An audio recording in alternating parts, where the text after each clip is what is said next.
Келесі 36-шы сұрақ. Алдыңғы сабағымызда 36-шы сұрақтан тоқтадық.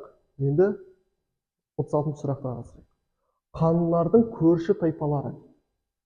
Жалпы қаңлылар ерте темір дәуірі мен кейінгі темір дәуірі болып, темір дәуірі екіге бөлінеді. Темір дәуірі. Ерте темір дәуірі және кейінгі болып.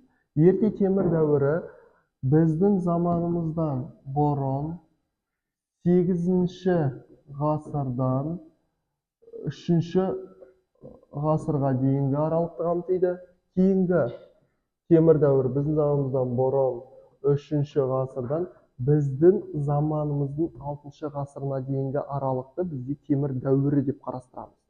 Осы темір дәуірі кезінде Қазақстан территориясында 5 тайпа өмір сүрген болатын.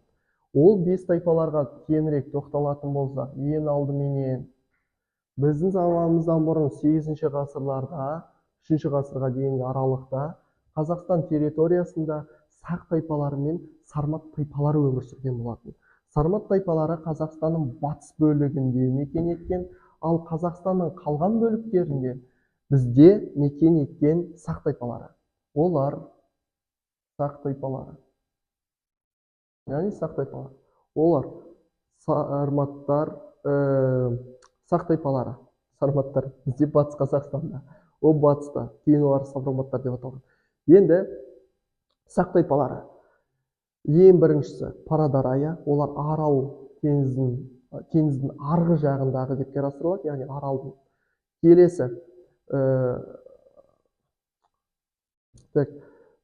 Тигра-хаудалар. Тигра-хаудалар олар бізде Жетісу жерінде өмір сүрген. Тигра-хаудалар. Ал Хаума-варгалар, Хаума сусынын дайындайтындар, олар бізде оңтүстік бөлікте қоныстанған болатын. Келесі Исседон деген тайпалар, сақ тайпаларынікі. Исседондар аргипилер аримас бұлар. Исседондар Қазақстанның орталық бөлігінде, шығыс бөлігінде аримас бұлар, солтүстік бөлікте аргипилер. Міне солтүстікте, орталықта және шығыста. Жалпы Исседондар қалдырып кеткен мәдениет бізде тасмола мәдениеті, ал аргипилер қалдырған олар Ұлыбай мәдениеті болып табылады. Бұл жалпы ерте темір дәуірі болып қарастырылады. Келесі екіншісі кейінгі темір дәуірі. Кейінгі темір дәуірі кезінде бізде 3 тайпа өмір сүрген. Олар Қазақстанның, қазір мен мынаны толығымен өшіріп тастайын. Бірінші, Қазақстанның территориясында 3 тайпа өмір сүрген. Олар Жетісу жерінде және Сырдарияның төменгі орта ағысында және Алтайда. Ең алдыменен Жетісу жерінде өмір сүрген тайпа олар бізде үйсіндер, Сырдарияда қаңлылар және Алтайда бізде ғұн тайпалары мекен еткен болатын. Енді біздегі бұл жердегі сұралатын сұрақ қаңлылардың көрші тайпалары, яғни қаңлы тайпасы. Қаңлы тайпасы бізде Сырдарияның төменгі және орта ағысындағы өмір сүріп мекен етіп жатқан тайпа. Осы қаңлылар көршілері, олар бізде шығыс бөлігіндегі үйсіндер міне, үйсіндер тұр. Енді варианттарды қараймыз. Үйсіндер бұл жерде бар ма? Үйсіндер А вариантында бар ма? А вариантында. Үйсіндер бар. Қалған Исседон, Алан, ғұн. Исседон, Аландар олар бізде үйсіндер ерте темір дәуірінде өмір сүрген. Сия сарматтар жатқызылмайды. Юджи сармат аргипилер де жатқызылмайды. Сонда бұл жерде қаңлылардың көрші тайпалары, олар бізде батысында сарматтар және аландар, осы жерде алан тайпалары бар, алан ас деген тайпалар. Шығыс бөлігінде үйсіндер. Сонда 36-шы сұрақтың жауабы біздегі А варианты болып табылады. Яғни сармат, алан, үйсін қаңлылардың көрші тайпалары. Келесі 37-ші сұрақ. Оғыз жапқуының мұрагердің тәрбиелеушінің лауазымы. Оғыздар, яғни міне Оғыз мемлекеті. Оғыз мемлекеті Қазақстан территориясының жаңағы 36-шы сұрақта қарастырылған қанlı тайпасының орнында, яғни нақтырақ айтсақ, Сырдарияның орта және төменгі ағысында мекен еткен мемлекет. Оғыздар негізі басшылары ең басында бұларда Япху тұрған, яғни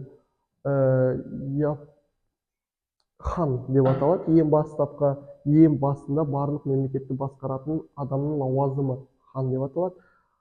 Келесі. Жапхуның мұрагерінің тәрбиелеушілер. Яғни Жапхуды кімдер тәрбиелейді? Олар бізде атабектер тәрбиелейді. Күл еркіндер деген бізде уәзірлер сияқты. Ал сюбашы деген ол бізде әскери адам. Яғни әскери адам, яғни әскери қолбасшы. Келесі, елтебер деген ол бізде тайпа. Тайпаның атын бізде елтебер деп атайды. Осылай бізде сонда Оғыз Жапхуның мұрагерін тәрбиелеушілер бізде атабектер болып табылады. Яғни 37-ші сұрақтағы жауап бізде В варианты, екінші нұсқада. Келесі, 38-ші сұрақ. Сақ қоғамында үнді Иран тілінде ратаиштар немесе ратагаттар деп аталған топ өкілдері. Сақтарды сұралған және де сақтардың туралы мәліметтің ішіндегі үнді Иран дерегі және ратаиштарды немесе ратагаттар деп кімдерді атады? Жалпы сақ қоғамы үш негізгі топқа бөлінеді. Ол бізде абыздар бірінші тобы, екінші тобы жауынгерлер, үшінші тобы малшылар мен егіншілер. Енді бұлардың бір-бірінен айырмашылықтары киген киімдерінде. Абыздар жалпы ақ киімде жүрген, жауынгерлер қызыл ала, малшылар, егіншілер көк киімде киіп жүрген болатын. Енді жалпы сақтар туралы ең алғашқы деректерді грек және парсы деректері береді.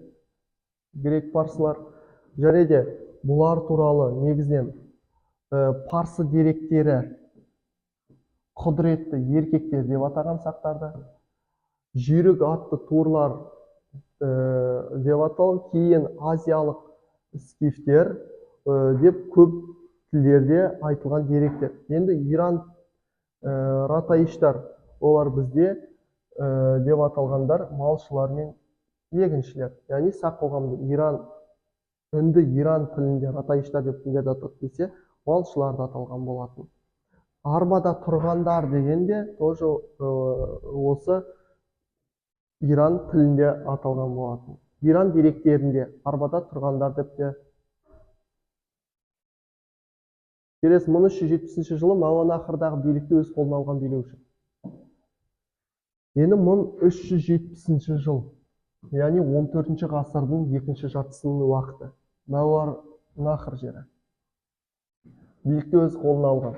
Жалпы Қазақстан территориясында Шыңғыс хан басып алған жерлерді үш ұлына бөліп берген болатын. Сол үш ұлының екінші ұлына Шағатайға Қазақстан территориясының оңтүстік шығыс бөліктерін береді.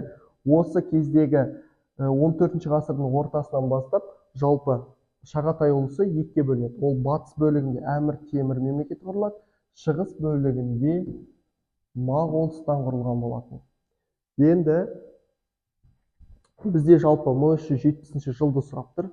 Бұл жерде Мауанахр жері Әмір Темірдің билігіндегі территория.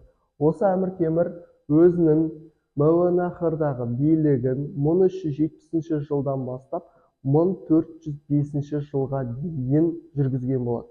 Кейін 1405 жылы кезекті Қытайға жорығы кезінде Отырар қаласында қайтыс болған болатын. Келесі, Ұрыс хан. Ұрыс хан бізде Ақ Орданың ханы. Ақ Орданың ханы бұл жалпы мемлекетті дамытқан, яғни бізде гүлдену кезіндегі өте жақсы мемлекетті дамытқан ханның бірі, ол бізде Ұрыс хан. Келесі, Есенбұға. Есенбұға біздегі Әмір Темірдің шығысындағы орналасқан Моғолстан мемлекетінің ханы. Кейін Есенбұға қазақтарда көшіп келген Керей мен Жәнібекке жер бөліп берген болатын. Келесі Тоқтамыс хан. Осылай біздегі 1370 жылды Мәуереннахрды билікті өз қолына алған билеуші Әмір Темір. Келесі 40-шы сұрақ. 40-шы сұрақ. 1985 жылғы әлеуметтік экономикалық өмір мәселелеріне жаңаша қарау мақсатында.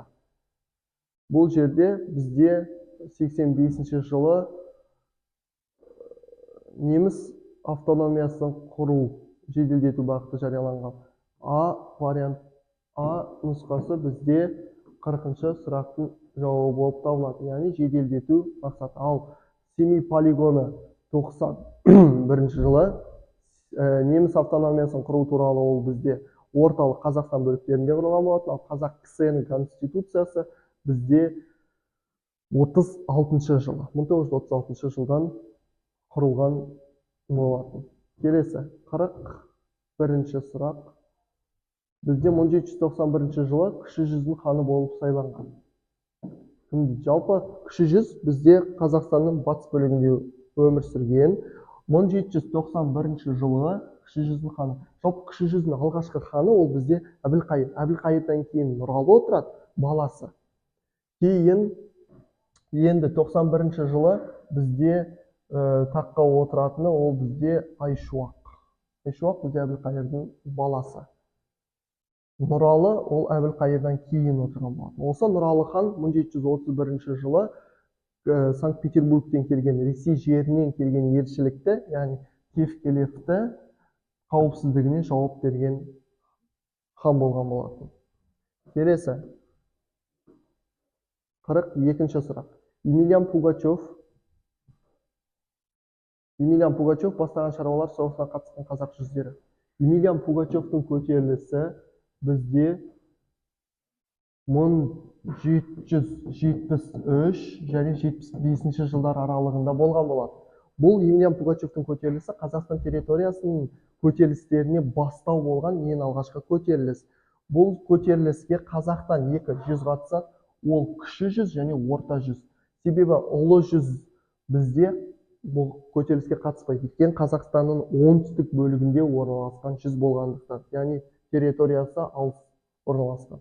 Яғни қалған варианттарды алып тастаймыз. Ұлы жүз және орта жүз дегенде 300 өкілдері және де тек қана кіші жүз деген болмайды. Бұл жерде кіші жүз және орта жүз Емельян Пугачевтің көтерілісіне қатысқан.